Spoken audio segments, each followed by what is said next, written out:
Class 3 subject art and craft. আজ আমরা বানাবো কাগজের আঙুর। আঙুর বানানোর জন্য প্রয়োজনীয় উপকরণগুলো আমি লিখে দিয়েছি, তোমরা দেখে নাও।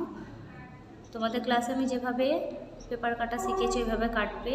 তারপর একটা গোটা পেপার নেবে, দেখো গোল রাউন্ড কেটে নিয়েছি আমি এখানে অলরেডি, আঠা দিয়ে জুড়ে নিচ্ছি। ক্লাসে তোমাদেরকে আমি যেভাবে কাটা শিখিয়েছি তোমরা ওইভাবেই কাটবে। আরও একটা পেপার কেটে দেখিয়ে দিচ্ছি আমি, আঠা লাগিয়ে এইভাবে জুড়ে নিলাম। দেখো এরকম আমি 15টা বানিয়ে নিয়েছি। তারপর আঠা লাগিয়ে নিয়ে পেপারটার উপরে বসিয়ে দেবো। প্রথম লাইনে আমি 5টা বসাবো, দ্বিতীয় লাইনে আমি 4টে বসাবো। ভালো করে তোমরা এই স্টেপটা করবে, দেখো গায়ে গায়ে বসাবে।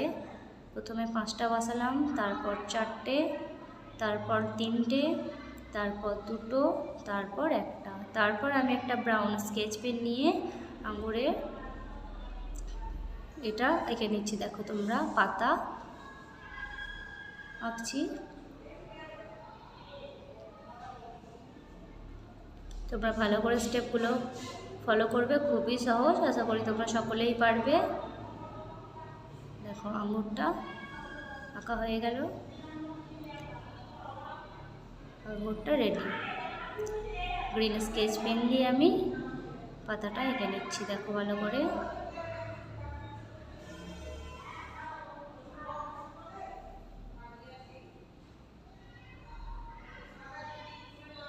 দেখো রেডি হয়ে গেছে।